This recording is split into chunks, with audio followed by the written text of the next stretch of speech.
पिछले साल आईपीएल के 15वें सीजन में गुजरात टाइटंस विनर रही थी और उसके ऑनर सीवीसी कैपिटल पार्टनर्स ने इस टीम को 5,625 करोड़ रुपए में खरीदा था। पर क्या आपको पता है, लास्ट ईयर इस टूर्नामेंट का विनिंग प्राइस था सिर्फ 20 करोड़ रुपए और इस 20 करोड़ का भी 50% यानी कि 10 करोड़ तो प्लेयर्स में ही बांट दिए गए। तो क्या सीवीसी कैपिटल ने 5,625 करोड़ रुपए लगाकर सिर्फ 10 करोड़ निकाले? नहीं भाई, बिहाइंड द सीन आईपीएल के पास पैसे कमाने के इतने सारे तरीके मौजूद है ना कि उसके कंपैरिजन में 5,625 करोड़ एक बहुत ही छोटा सा इन्वेस्टमेंट है। तो आखिर क्या है आईपीएल का रियल बिजनेस मॉडल, चलिए जानते हैं।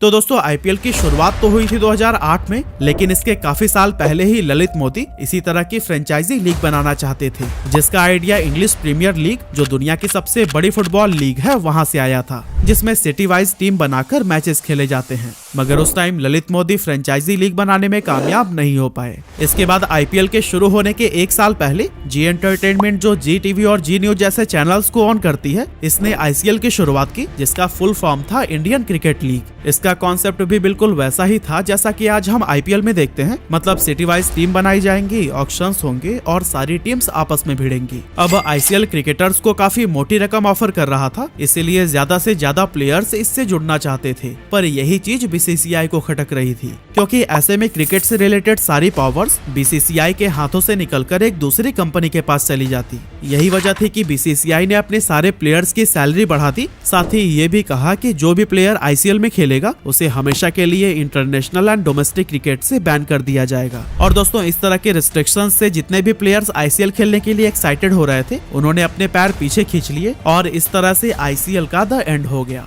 अब ललित मोदी उस समय बीसीसीआई के वाइस प्रेसिडेंट थे। ऐसे में उन्होंने तब के प्रेसिडेंट शरद पवार के सपोर्ट से अपने आइडियाज पर काम करना शुरू कर दिया और इस तरह से 2008 में आईपीएल का गठन हुआ, जो आज वर्ल्ड की सबसे बड़ी क्रिकेट लीग है। साथ ही यह बीसीसीआई के लिए पैसों के पेड़ की तरह भी है, क्योंकि इसका 60% रेवेन्यू आईपीएल से ही जनरेट होता है। लेकिन आईपीएल आखिर इतने पैसे कमाता कैसे है और इसका बिजनेस मॉडल क्या है, आइए समझते हैं। दोस्तों, आईपीएल की पहली कमाई ब्रॉडकास्टिंग या मीडिया राइट्स से होती है। अब आप आईपीएल किसी न किसी टीवी चैनल या फिर ओटीटी प्लेटफॉर्म पर तो जरूर देखते होंगे और इंडिया में क्रिकेट को लेकर लोगों में कितना ज्यादा क्रेज है, इससे भी आप अवेयर तो होंगे ही। ऐसे में जब मैच ब्रॉडकास्ट होता है तो लोग सब काम छोड़ छाड़ के मोबाइल या फिर टीवी के सामने बैठ जाते हैं। इस वजह से उस चैनल की व्यूअरशिप बहुत ही ज्यादा बढ़ जाती है जिस पर मैच ब्रॉडकास्ट हो रहा होता है। ऐसे में हर चैनल चाहता है कि उसी को ही इसके ब्रॉडकास्टिंग राइट्स मिले। अब बीसीसीआई भी ये राइट्स सिर्फ उन्हीं को बेचता है जो इसके लिए सबसे ज्यादा रकम चुका सकते हैं। 2008 से 2017 तक ये राइट्स सिर्फ सोनी के पास थे और 10 सालों के ब्रॉडकास्टिंग राइट्स पाने के लिए सोनी ने 8,200 करोड़ रुपए खर्च किए थे। और फिर आगे चलकर 2018 में स्टार स्पोर्ट्स ने आईपीएल ब्रॉडकास्टिंग के राइट्स खरीदे, जिसके लिए इसने बीसीसीआई को 16,400 करोड़ रुपए चुकाए थे, वो भी सिर्फ 5 सालों के लिए। इसीलिए उस टाइम इसे इंडियन टीवी इंडस्ट्री की सबसे महंगी डील माना गया था। और फिलहाल करंट ईयर के ब्रॉडकास्टिंग राइट्स स्टार स्पोर्ट्स और जियो सिनेमा के पास है, जिसके लिए इन दोनों ने मिलकर अगले 5 सालों के लिए लगभग 48,000 करोड़ रुपए चुकाए हैं। मतलब कि पहले 10 सालों में 82 करोड़, इसके बाद अगले 5 साल के लिए 6400 करोड़ और अब अगले 5 साल के लिए 48,000 करोड़ रुपए। इन आंकड़ों से आप अंदाजा लगा सकते हैं कि आईपीएल की पॉपुलैरिटी किस हद तक बढ़ गई है। इस साल ब्रॉडकास्टिंग राइट्स में रिलायंस ने अपनी ओटीटी प्लेटफॉर्म जियो सिनेमा पर मैच को स्ट्रीम करने के लिए 23,758 करोड़ रुपए दिए हैं। वहीं स्टार स्पोर्ट्स ने टीवी पर मैच दिखाने के लिए 23,575 करोड़ रुपए। अब इन ब्रॉडकास्टिंग राइट्स को बेचकर बीसीसीआई के पास जितना भी पैसा आता है, उसमें से 50% आईपीएल फ्रेंचाइजीज में डिस्ट्रीब्यूट कर दिया जाता है और बाकी का खुद बीसीसीआई रखता है। अब आपने ये तो जान लिया कि ब्रॉडकास्टिंग राइट्स से आईपीएल की अर्निंग होती है, लेकिन आखिर चैनल्स का इस राइट्स को खरीदने के पीछे का पर्पस क्या है और क्यों इसके लिए वो इतनी बड़ी बड़ी रकम चुकाने से भी पीछे नहीं हटते। एक्चुअली इसकी वजह है एडवर्टीजमेंट रेवेन्यू। अब जैसा कि हमने पहले भी डिस्कस किया था कि जिस चैनल पर लाइव क्रिकेट ब्रॉडकास्ट होता है उसका व्यूअरशिप बहुत ही ज्यादा बढ़ जाता है। ऐसे में बड़ी बड़ी कंपनीज उस चैनल पर अपना एड चलाने के लिए करोड़ों रुपए देने के लिए भी तैयार रहती हैं और इसी एड्स को ही चलाकर ब्रॉडकास्टिंग चैनल्स भर भर कर पैसे कमाते हैं। अगर हम 2021 की बात करें तो उस समय आईपीएल के दौरान स्टार स्पोर्ट्स ने एड रेट्स को 25 से 30% तक बढ़ा दिया था और आपको जानकर हैरानी होगी कि सिर्फ 10 सेकंड्स के एड रन करने के लिए वो 18 लाख रुपए तक चार्ज करता था। और दोस्तों, इसी से ही आप अंदाजा लगा सकते हैं कि पूरे आईपीएल के दौरान चैनल्स की कितनी ज्यादा कमाई होती होगी। और इसीलिए ब्रॉडकास्टिंग राइट सिर्फ बीसीसीआई के लिए ही नहीं बल्कि टीवी चैनल्स के लिए भी कैश काउ की तरह है। वैसे आगे वीडियो में हम आईपीएल की अर्निंग के और भी सोर्सेस के बारे में जानेंगे, लेकिन अगर आप जानना चाहते हैं MS धोनी कैप्टन कूल की कहानी या फिर रोहित शर्मा द हिटमैन की, हार्दिक पांड्या T20 का एक्स फैक्टर हो या फिर Dinesh Karthik the comeback king की स्टोरी, ऐसे ही हजारों ऑडियो बुक्स आपको India's leading audio show platform Kuku FM पर मिल जाएंगे। और हाँ, स्पेशली दिनेश कार्तिक की स्टोरी तो मेरे दिल को छू गई, क्योंकि उन्हें किस तरह से अंडर एस्टिमेट किया गया, पर्सनल लाइफ की कंट्रोवर्सी से कैसे वे बाहर निकले और सक्सेस हासिल की, सब कुछ कुकू FM के इस ऑडियो बुक में प्रॉपर्ली एक्सप्लेन किया गया है। और आप भी इन बुक्स का फायदा कम से कम पैसों में ले सके, इसके लिए हमने कुकू FM से बात करके आपके लिए फर्स्ट मंथ के सब्सक्रिप्शन पर 50% का डिस्काउंट भी कराया है। बस आपको LH50 कूपन कोड का यूज करना है और फर्स्ट मंथ का सब्सक्रिप्शन सिर्फ 49 रुपए में मिल जाएगा। इस ऑफर का फायदा आप प्ले स्टोर से ऐप को डाउनलोड करके या फिर नीचे डिस्क्रिप्शन में दिए गए लिंक से भी उठा सकते हैं। खैर, अब आगे बढ़ते हैं और आईपीएल की अर्निंग के सेकंड सोर्स के बारे में जानते हैं, जो है टाइटल स्पॉन्सर टाटा आईपीएल। जैसे इस बार 2023 एडिशन के लिए आईपीएल से पहले टाटा का टाइटल आ रहा है, इसी स्पॉन्सर को ही खरीदना टाइटल स्पॉन्सर कहलाता है। शुरुआत के 5 साल यानी कि 2008 से 2012 तक DLF टाइटल स्पॉन्सर रहा, जिसके लिए पर ईयर इसे 40 करोड़ रुपए बीसीसीआई को चुकाने पड़ते थे। इसके बाद से आया पेप्सी, जो 2013 से 2015 तक का टाइटल स्पॉन्सर रहा और इसके लिए उसने 79.2 करोड़ रुपए हर साल पे किए। फिर आया वीवो, जिसने 2016 और 17 में 100 करोड़ रुपए, साथ ही 2018 और 19 में 440 करोड़ रुपए पर ईयर बीसीसीआई को दिए, जो 2017 के मुकाबले 4 गुना से भी ज्यादा था।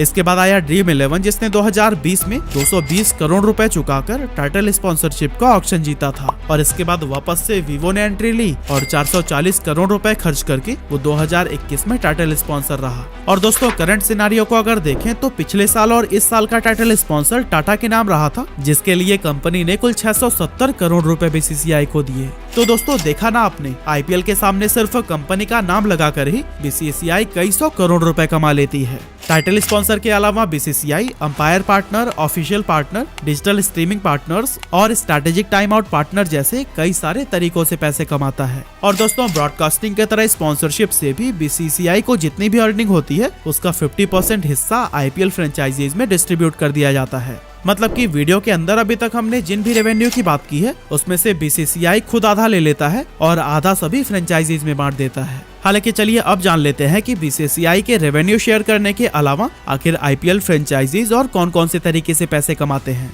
तो दोस्तों, जैसे आईपीएल अपने टाइटल स्पॉन्सर से ढेर सारे पैसे कमाता है, वैसे ही हर आईपीएल टीम भी टीम स्पॉन्सरशिप के लिए खूब पैसे लेती है। अब अपने प्लेयर्स की जर्सी, पैंट या फिर कैप पर बहुत सारी कंपनीज के लोगो तो जरूर देखे होंगे। इन लोगोज को लगाने के लिए कंपनीज आईपीएल फ्रेंचाइजीज को भारी रकम चुकाती है। प्लेयर्स की जर्सी, पैंट और कैप को मिलाकर उन पर लगभग 10 लोगो लगे होते हैं और इससे टीम ओनर्स खूब पैसे छापते हैं। इसके अलावा जब आप मैच देखने के लिए स्टेडियम में जाते हैं और उसका टिकट खरीदते हैं, तो इसका भी 80% रेवेन्यू सीधे आईपीएल फ्रेंचाइजीज को ही जाता है और बाकी का 20% होम टीम क्रिकेट एसोसिएशन को मिलता है। एग्जाम्पल के लिए, अगर हैदराबाद में मैच हो रहा है तो फिर हैदराबाद क्रिकेट एसोसिएशन को टिकट रेवेन्यू का 20% दिया जाएगा। अब ऑन एन एवरेज पर मैच 4 करोड़ रुपए के टिकट्स तो बिके जाते हैं और टीम हर सीजन अप्रॉक्स 7 होम मैचेस तो जरूर खेलती है। लेकिन इसके बावजूद माना जाता है कि टिकट से आईपीएल फ्रेंचाइजीज की कोई खास कमाई नहीं होती, क्योंकि प्लेयर्स की सैलरी, उनके आने जाने, रहने और खाने के खर्च जैसे और भी कई सारे खर्चों को मिलाकर टीम मैनेजमेंट उन पर करीब 200 करोड़ रुपए स्पेंड करता है, जो टिकट से मिलने वाले रेवेन्यू से कई गुना ज्यादा है। और इसकी भरपाई कई अलग अलग तरीकों से की जाती है। इन सब के अलावा आईपीएल फ्रेंचाइजीज की कमाई प्राइज मनी से भी होती है, जैसे कि जो भी टीम इस सीजन को जीतेगी उसे 20 करोड़ रुपए का प्राइज मनी दिया जाएगा, रनर अप टीम को 13 करोड़ रुपए और बाकी की 2 टीम्स जो प्लेऑफ स्टेज को क्वालिफाई करेंगी उन्हें 7-7 करोड़ रुपए दिए जाएंगे। अब इन प्राइज मनी में 50% टीम ओनर्स को मिलता है और बाकी का 50% प्लेयर्स में बांट दिए जाते हैं। और दोस्तों, आईपीएल फ्रेंचाइजीज के लिए मैच जीतने के बाद इन प्राइज मनी से भी ज्यादा अगर कोई कीमती चीज मिलती है तो वो है ब्रांड वैल्यू, क्योंकि जीत के बाद हर जगह ही वो टीम पॉपुलर हो जाती है। ऐसे में जर्सी पर एड लगाने के लिए ज्यादा स्पॉन्सर आते हैं और ज्यादा पैसे भी ऑफर करते हैं, जो कि टीम के लिए बहुत प्रॉफिटेबल होता है। अब यहाँ तक तो हुई आईपीएल और उसके फ्रेंचाइजीज की अर्निंग की बात, लेकिन चलिए अब हम जान लेते हैं कि आपके फेवरेट आईपीएल प्लेयर्स आखिर पैसे कैसे कमाते हैं। तो दोस्तों, ऑक्शन में बोली लगाकर जिस प्राइस पर प्लेयर्स को खरीदा जाता है वो तो उनका होता ही है, लेकिन इसके अलावा प्राइज मनी का भी 50% प्लेयर्स को दिया जाता है, जिसके बारे में मैंने आपको पहले भी बताया था। और दोस्तों, टॉप स्कोर बनाकर ऑरेंज कैप हासिल करना हुआ या फिर सबसे ज्यादा विकेट लेकर purple cap, most valuable player या फिर इमर्जेंट प्लेयर, इन अवार्ड से मिलने वाले पैसे भी प्लेयर्स के ही होते हैं। और फिर पॉपुलैरिटी के बाद जो ब्रांड एंडोर्समेंट से कमाई होती है वो तो अलग ही है।